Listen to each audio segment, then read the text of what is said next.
ওরা টিকটক আর ফেসবুক গোদানে থাকি ও নারী পর্দার আড়ালে হাদিবে বাজবে কি মরবে দেখে ওরা ইউটিউব আর ফেসবুক সন্তান গর্বে বাজবে কি মরবে মনেতে ভারী শোক দেখে ওরা টিকটক আর ফেসবুক দেখে ওরা ইউটিউব আর ফেসবুক ওরে আগেকার মা বোনেদের গর্ভে এলে সন্তান প্রাণের ভয়ে পড়তো তারা আল্লাহরই কোরআন ওরে আগেকার মা বোনেদের গর্ভে এলে সন্তান প্রাণের ভয়ে পড়তো তারা আল্লাহরই কোরআন সদা মনেতে টেনশন বাজবে কি এ জীবন সদা মনেতে টেনশন বাজবে কি এ জীবন অশ্রু ভরা থাকিত ওই দুটি চোখ মনেতে ভারী শোক মনেতে ভারী শোক সন্তান গর্বে বাজবে কি মরবে মনেতে ভারী শোক দেখে ওরা টিকটক আর ফেসবুক দেখে ওরা ইউটিউব আর ফেসবুক ওরে সন্তান ভূমিষ্ঠ হয়ে কেঁদে ওঠে ওয়াও তার মানে হাতটা খালি টাচ মোবাইল দাও ওরে সন্তান ভূমিষ্ঠ হয়ে কেঁদে ওঠে ওয়াও তার মানে হাতটা খালি টাচ মোবাইল দাও মোবাইল দিলে হাতে বন্ধ সাথে সাথে মোবাইল দিলে হাতে বন্ধ সাথে সাথে থাকবে না কান্না হাসি ভরা মুখ মনেতে ভারী শোক মনেতে ভারী শোক বলিতে পারে না কথা পারে না কোহাতে টাচ মোবাইল দিলে হাতে পারে ওরা ঘাটতে পারে ওরা ঘাটতে বলিতে পারে না কথা পারে না কোহাতে টাচ মোবাইল দিলে হাতে পারে ওরা ঘাটতে পারে ওরা ঘাটতে পিতা মাতা গর্ভে চলে যায় স্বর্গে পিতা মাতা গর্ভে চলে যায় স্বর্গে আনন্দে ভেসে যায় বুক মনেতে ভারী শোক মনেতে ভারী শোক সন্তান গর্ভে বাজবে কি মরবে মনেতে ভারী শোক দেখে ওরা টিকটক আর ফেসবুক দেখে ওরা ইউটিউব আর ফেসবুক ওরে এখনকার ছেলেদের হচ্ছে এমনই কাণ্ড ছোট ছোট পোলা পান সব হয়ে যাচ্ছে ভণ্ড হয়ে যাচ্ছে ভণ্ড এখন আবার ছেলেদের এমনই কাণ্ড ছোট ছোট পোলা পান সব হয়ে যাচ্ছে ভণ্ড হয়ে যাচ্ছে ভণ্ড আরে খেতে দিলে খাই না স্কুলে যাই না ওরে খেতে দিলে খাই না স্কুলে যাই না শুধু লেখাপড়া বাদ দিয়ে মোবাইলে চোখ মনেতে ভারী শোক মনেতে ভারী শোক ওরে সন্তান গর্বে বাজবে কি মরবে সন্তান গর্বে বাজবে কি মরবে মনেতে ভারী শোক দেখে ওরা টিকটক আর ফেসবুক দেখে ওরা ইউটিউব আর ফেসবুক আলহামদুলিল্লাহ মাশাআল্লাহ আপনারা শুনলেন এতক্ষণ আমার মুখ দিয়ে এবং আমার আজকে সে হারাম লেখে অন্য দেখিলে হাদিসে হারাম লিখে অন্য দেখিলে সাবধানে থাকি ও নারী পর্দার আড়ালে শোনো নারী কোরআনের বাণী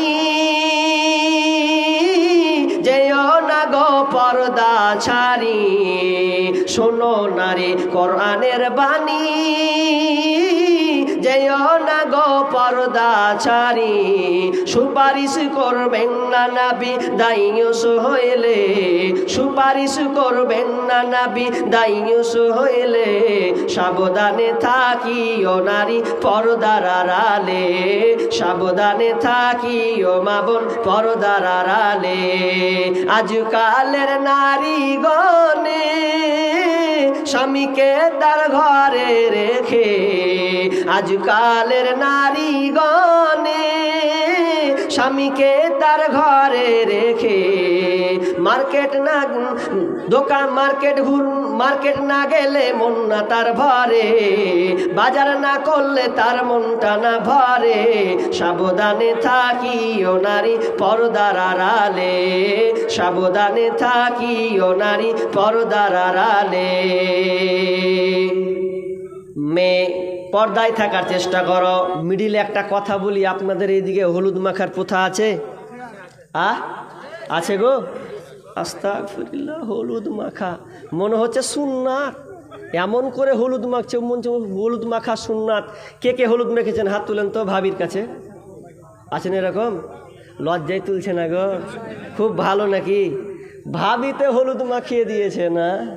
কি মজা! ভাবির কাছ থেকে হলুদ মেখেছেন আপনি, অথচ বলছেন কি লা তুবাসুল মারআতুল মারআ, লা তুবাসিরুল মারআতুল মারআ। একজন মেয়ে আর এক মেয়ের গায়ে হাত লাগাবে না। আর ছেলে মেয়ে তো দূরের কথা, একজন মেয়ে আর একজন মেয়ের গায়ে হাত লাগাবে না। তাহলে কি করে ভাবির হাত দিয়ে আপনি হলুদ মাখিয়েছেন? একটা মেয়েকে হাত লাগাবে না। শুধু তাই নয়, বিশ্বনবী বলছেন মুরু আওলাদাকুম বিসসালাহ ওয়া হুম আবনাউ সাবঈ সিনিনা ওয়াজরিবুহুম আলাইহা ওয়া হুম আবনাউ আসরিন ওয়া ফাররিকু বাইনাহুম ফিল মাজাজি।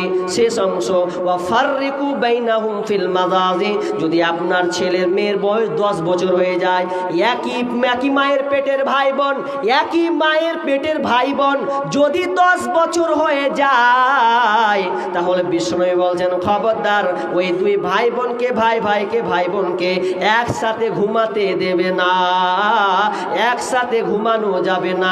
যদি 10 বছর মেয়েকে বিশ্বনবী এটা আদেশ দেয় যে গার্জেন বাপ তুমি পাবে না পাশাপাশি ঘুমাতে। যদি ঘুমায় চাদরটাকে দুভাগ করে দাও, একটা যদি চোখে হয় তাহলে চাদরকে দুভাগ করে দাও। তারা যেন নিনের ঘরে যেন এক অপরকে জড়িয়ে না নেয়। যদি জড়িয়ে নেয় তাহলে শয়তানি ওয়াসওয়াসা থাকতে পারে, শয়তানি ওয়াসওয়াসা থাকতে পারে। এই জন্য বিষ্ণু বললেন খবরদার, আপনার যখন মেয়ে 10 বছর হয়ে যাবে, আরেকজন মেয়ে একসাথে ঘুমাবে না, একটা ছেলে আরেকটা ছেলে একসাথে ঘুমাবে না। যদি এটা নির্দেশ হয়, আদেশ হয়, তাহলে বলেন তো একটা মেয়ে আপনি একটা ছেলে আপনার ভাবি কিভাবে গায়ে হাত লাগায়? ওটা তো গেল।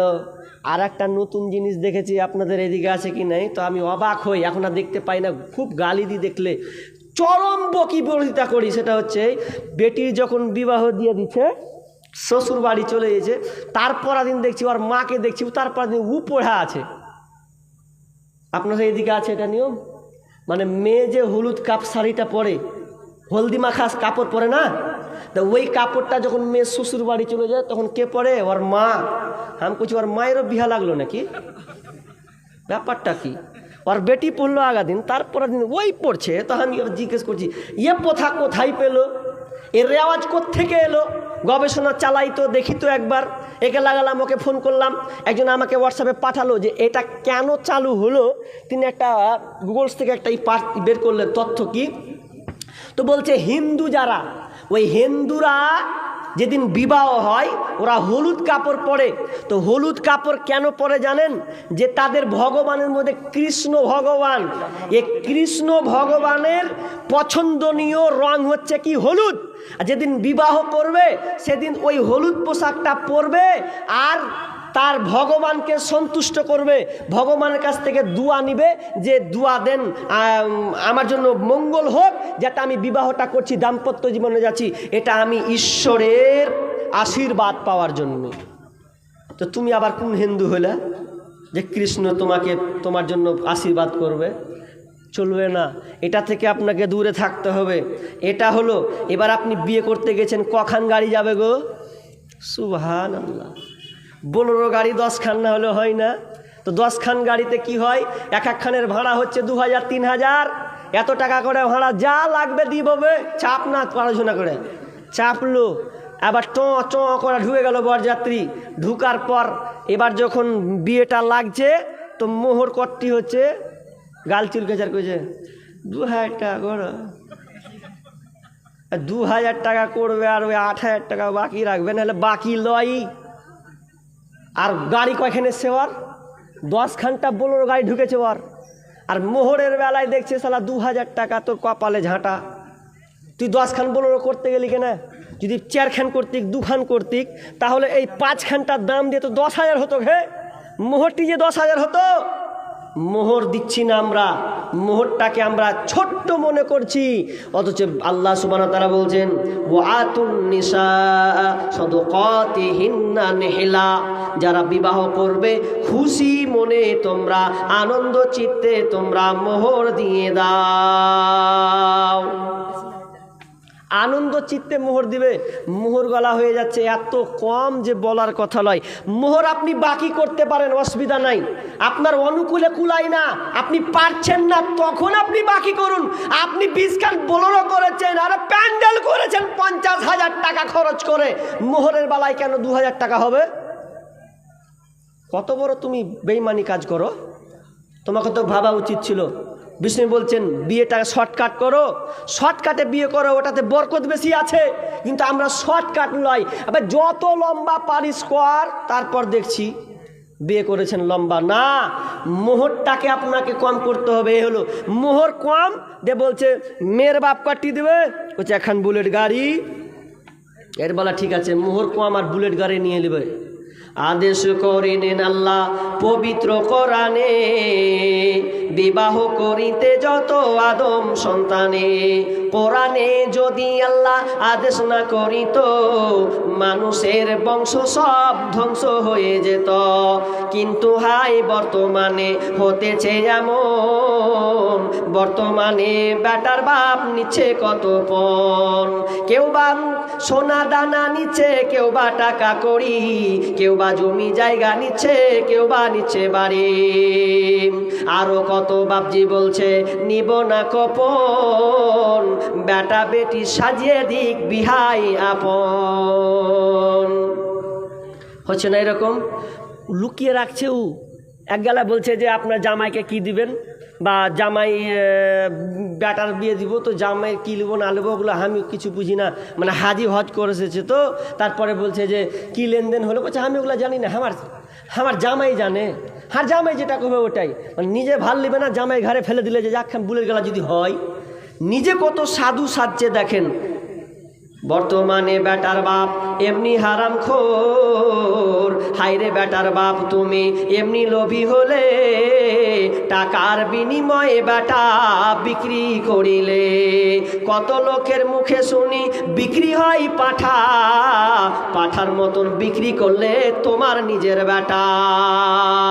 কত লোকের মুখে শুনি বিক্রি হয় পাঠা, পাঠার মতন বিক্রি করলে তোমার নিজের বেটা। চোর লোকে চুরি করে অন্ধকার হলে, বেটার বাপ চুরি করে দিনের উজ্জ্বলে। তাহলে মোহর দিবেন, মোহর নিয়ে এসে বিবাহ করবেন।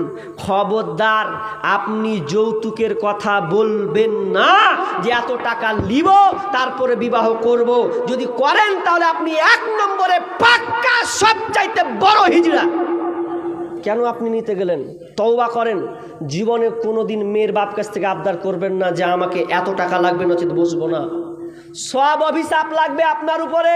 যেই সংসারে পণ নিয়ে বিবাহ হয়, যেই সংসারে যৌতুক নিয়ে বিবাহ হয়, ওই সংসার কোনোদিন শান্তি আসতে পারে না, পারে না, পারে না, কোনোদিন শান্তি আসবে না। বাপকে বলবো, বাপ বেটার বিয়ে দেননি, দিবেন, প্রতিজ্ঞা করেন জীবনে কোনোদিন মোহর দিবেন।